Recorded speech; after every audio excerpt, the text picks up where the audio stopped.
Welcome to the St. Charles County Correspondent. I'm Noah Brandt, and I'm here as always with my co-host and co-publisher and good friend Sam Safa. Sam, how are you doing this morning? Noah, I'm well. It's another episode of the St. Charles County Correspondent. And this week, like most weeks, we have a lot to talk about. We've got some breaking news, though, from St. Charles County, and it comes to Mm. us from Lake St. Louis. What happened in Lake St. Louis this week? LSL, that's right, Sam. Well, we've in St. Charles, the government structure, the way it works in the counties, you have a county executive who's kind of like I think that's an interesting position that some people don't always know about. It's almost like the mayor for the whole county. He oversees the county council. It's a pretty powerful role. Oversees a lot of money, especially in St. Charles County, and we have an incumbent, Steve Ellman, who's been in that position, and he's running for re-election, right, this coming November in 2022. And this the primary, right? He's a Republican, so his primary is going to be in August. And thus far, it looks like he's going to face a pretty intense primary challenge from State Senator Bob Onder, who, like you said, lives down in Lake St. Louis and has represented Western St. Charles County in the Missouri State Senate for the past 8 years. But pretty much at the final possible moment, Senator Onder has chosen not to run. He's dropped out of the race. Yeah, yeah, you're exactly right. I'm looking at a press release here that was released just this week. This show comes out on Thursdays. This is only 2 days old here. Senator Onder says that this decision was best for his family, which essentially clears the path for Steve Ellman to win his fifth term in office. Onder says here, it's been an honor and a privilege to serve the people of St. Charles County for the past 8 years. During this time, my family has sacrificed much to allow me to serve. While I continue to engage in public policy in order to serve our great county and our great country, after lengthy discussion and reflection and prayer, my wife Allison and I have concluded that it is not in the best interest of our family that I continue to run for St. Charles County Executive. And it's important to note, Noah, that no Democrat is in this race. You mentioned this is the Republican primary. So, and there is one other person on the primary ballot against Steve Ellman, a guy named A.C. Dienhoff. But it's also worth noting in that race that A.C. Dienhoff has run unsuccessfully for dozens of races and is widely considered to be an unserious person when it comes to political office. So, by Maybe hundreds of races at this point, because sometimes I remember sometimes he appears on the ballot multiple times in the same election. Yeah, it has happened. For positions as high as lieutenant governor. For all intents and purposes here, Noah, this clears the pathway for Steve Ellman to serve a fifth term in office, as he will essentially run unopposed all the way through November. Mm.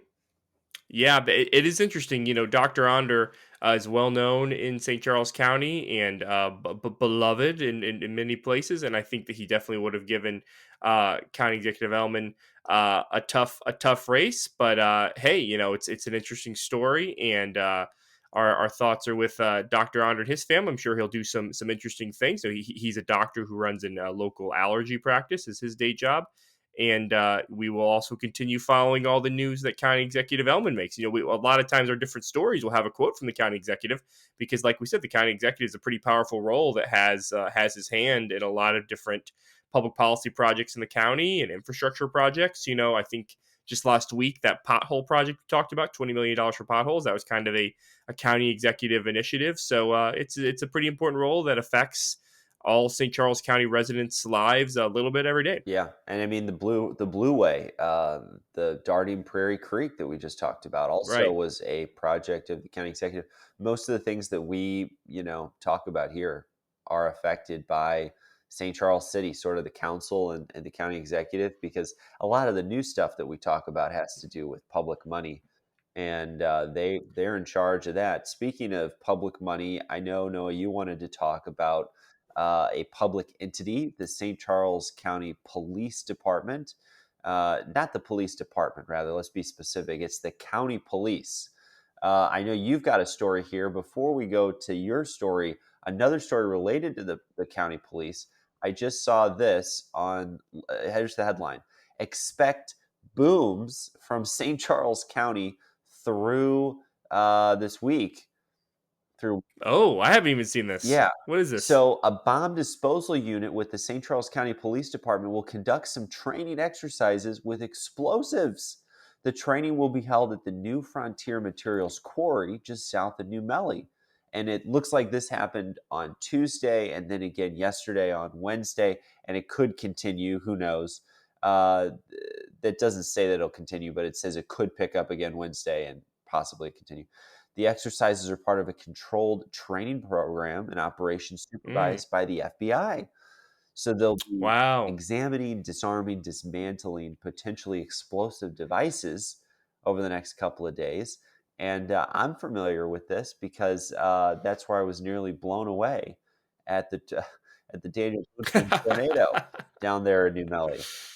That's right. That was an infamous moment, Sam. Tens of thousands of interactions with your travails that night. Well, good for the St. Charles County Police Department. A lot of times I'll use the phrase whenever something's getting really serious in my life.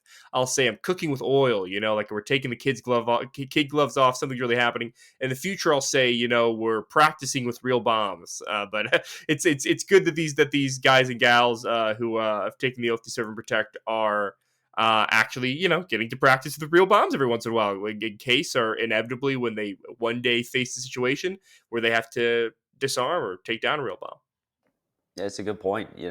So you sort of want to practice with the real thing, but what else is going on? You have something else with the police, don't you? Yeah, that's right, Sam. This is a it's a reminder kind of a scary thing, but in general a good thing. This is from County Executive Steve Elman. I just noticed, Sam. I think for one of the very first times, all of our stories, even our last one, which is going to be a little bit more lighthearted, has touches the county government in some way. But County Executive Steve Elman, the St. Charles County uh, Twitter account actually put this out, said he wants residents to know that all officers in the county are ready should an active shooter incident occur in one of our communities. All officers and law enforcement agencies in the county, including the St. Charles County Police Department, have been trained in multi assault counterterrorism action capabilities, or MACTAC, a program that is used throughout the county. And that, he doesn't say it directly, but it sounds like he's kind of calling out some of these incidents, especially this Texas Olvade, Texas horrific incident, right, where so many children and teachers were attacked, and the law enforcement there, right, Sam, has come under a lot of criticism and scrutiny for I'm not an expert, but I think more or less just kind of doing the wrong thing, not engaging this evil guy and waiting too long. And maybe if they wouldn't have waited so long, they couldn't have saved everybody, but maybe they could have saved a couple of those kids who died in that classroom. So I think the county executive Elman is saying that St. Charles County law enforcement are prepared, just like they're preparing to take down bombs if they ever need to. They're preparing for one of these unthinkable incidents, and the best thing we can do is also pray that none of these incidents that seem like they're becoming more prevalent ever happen in one of our communities. Well, it's a good point, and it's an interesting distinction because we always talk about the St. Charles County Police Department, and they will be the ones to respond to a criminal enterprise. I mean, if somebody breaks into your home, usually the city police usually will have a first whack at that, but the county police have the resources. They're the ones who have a helicopter. They're the ones who have the bomb unit. They're the ones that have a SWAT team. Mm. They're the big funded police department locally, and not to be confused with the St. Charles County Sheriff's Department. There is a sheriff. We do elect the sheriff every 4 years. Scott Lewis is our sheriff. Very confusing to It, me. it, it Very is. confusing. We have both. Think of it this way: the sheriff's department is in charge of securing the courts and transporting prisoners. That's their responsibility, among other things.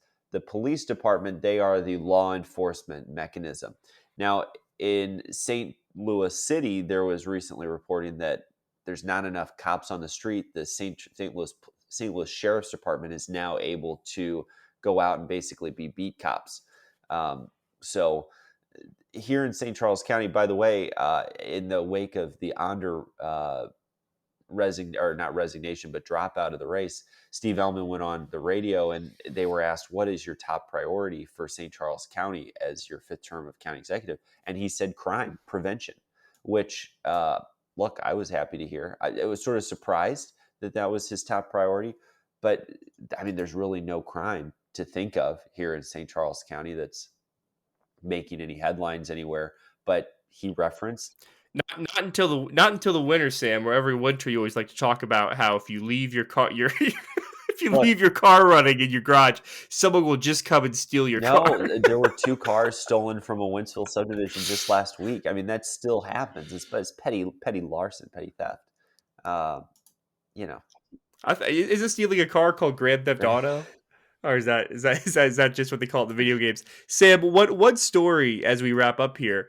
This is kind of an addendum. I think we just mentioned it in the newsletter. I don't remember if we talked about it on the show about how a bunch of a couple St. Charles County pools and aquatic facilities, some were closing down, some were cutting hours. Even Alligator Creek right here in O'Fallon by me is cutting even hours, all Alligator because Creek, they're having even Alligator Creek. even alligator creek, Sam. It's the horror.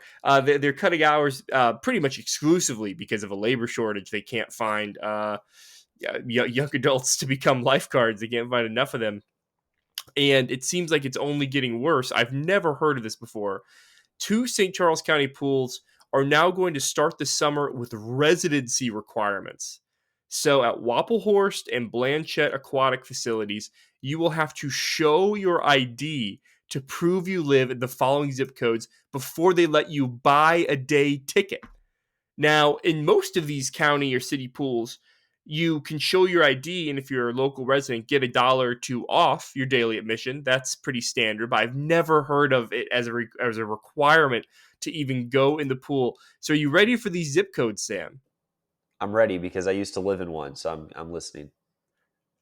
Okay. All right. So for Wapplehorst and Blanchette, here are the following zip codes: 63301, 63303, 63304, 63373, 63376, and 63386. Those are the only zip codes that will be allowed at these pools at Blanchette and Wapplehorst. That doesn't even include my zip code. I live in the county. That's but the city. That's the St. Charles City pool, Wapplehorse. Still, it's just crazy to me. Yeah, I signed up for Just the crazy. Wentzville pools, and they asked me for my address, and I had to verify it. But I don't think they would prevent non-Wentzvillians. It's for a discount. Yeah, you got a discount Yeah. for it. I'm positive it's not that it's like now leave. Well, it's uh, almost if you it's don't get kind of it, cool. It's like an exclusive pool now. it Private really is pool. something else. The St. Charles County or this is St. Charles City Parks and Recreation Department. They said they announced this on June 6th, so 3 days ago before this episode is released. They ended this this new announcement saying, "We are hopeful these changes are temporary as we hire and train more lifeguards. We appreciate your patience with staff at the facilities as they choose to work and be a part of your aquatics experience." So if you have a 16 or 17-year-old home, go make it be a lifeguard. The pools need it. Yeah, it's a cool job. I mean, I've been enjoying the. I don't want to spoil my weekly smile, but I've been enjoying the pool over here. Um, Well, Sam, no, that's actually a great intro. Sam, what's been making you smile this week? What's your weekly yeah, that's a good smile? transition, Noah. It's the it really is so. We Memorial Day. We just came off of Memorial Day. I mean, that was it was last, not this past Monday, but the Monday before, and that's when the pools opened for us here in Winsville. And since then, I hate to admit, I've been there like 4 or 5 times in Good in a for week. you, man. Wow. Um, so I just usually go for a half hour. Bring the baby sometimes. Sometimes my wife goes. How does your 1-year-old feel about swimming? Is she a Oh, she fan? loves swimming. She loves the bath. She loves swimming. We have her signed up for swim Does she have a classes, flotation but device? oh yeah, Does she sit in some sort of spaceship? she has her spaceship. She has her flotation. She kind of acts like an old lady. She sort of just like floats there, and you know, just no care in the world. I mean, to someone who like a kid that age who can't like really walk or run yet, can't like get around super by themselves. I'm sure a pool actually feels like a real degree of Oh, it independence. has to. You're sort of like floating Yeah, without any really restraints that they can feel. But the unsung heroes of mm, the summer it's are deep. the are the lifeguards of the Winsville pool. We frequent I the mean, splash. They need to save you every time you go. I mean, they really have to work every time Yeah, you I'm go. You know. floundering about in the deep end every Tuesday afternoon at 3 p.m. But You're like every time you're like, Sam, I'm gonna jump in the deep end, and then you jump and you're like, I don't know how to swim. some 16-year-old kid has to drag my body to the side. They throw you the preserver, sir. Grab it. Maybe stick to the lazy river next time, sir. But so they're the unsung heroes of the summer, really. What? Tell me again at the Winsville pool, Sam.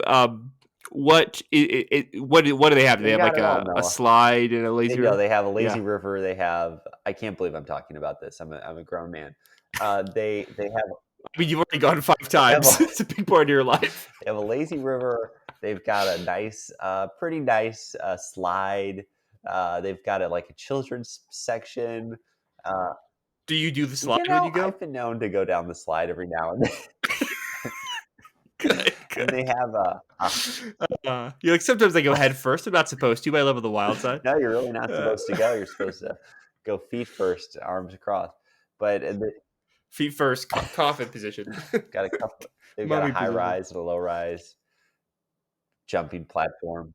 Oh, not a fan of that high rise. Not a fan of that diving high Well, you're a rise. big man. There's a lot hitting the I water. splash big when I go down. If I dive from the high rise, Sam, that pool goes to like half capacity. You know, I got to refill it. Well, that's a lot of fun, Sam. It's a lot of fun. So, can you top that? No, I can't. I'll say this. I'll say this. You know, this has been, and I'm surprised that you're enjoying the pool so much because this has been, at least in my mind, an unseasonably temperate June so far. Just as in, there's just been a lot of days that are kind of like beautifully perfect. Yesterday, in particular, we took just a long walk around my neighborhood at dusk, and 75 degrees and a breeze, Sam. There's nothing like it. And Missouri weather gets a lot of guff. People criticize it a lot, and there's a lot to criticize. But I feel like these are for the this like those last 2 weeks of June or of May. Now these first 2 weeks of June, I just think we've had a lot of days that could be sort of in that contention for just like perfect weather days. Those days you only kind of get in late spring, early summer, or early fall, where it's just beautiful and pleasant, and all you can be is grateful. Just it makes you happy and thankful to be able to go enjoy it. So thanks to God for the great weather. Keep it up. It's a nice shout out. That's right. Well, Take us home, folks, Sam. if you enjoyed this episode of the St. Charles County Correspondent, drop us a review. You can do that on our podcast. You can do it on YouTube. Also, you could subscribe to our newsletter, sccc.substack.com. We've got a great story this week on a bearded dragon running across the highway in St. Charles County. Quite the show. Watch out. Quite, Watch out. quite the show. You can also subscribe to our newsletter, sccc.substack.com. And finally, drop us a note at our email, scccorrespondent@gmail.com. For Noah Brandt, I'm Sam Saffa. We'll see you next time. This has been the St. Charles County Correspondent.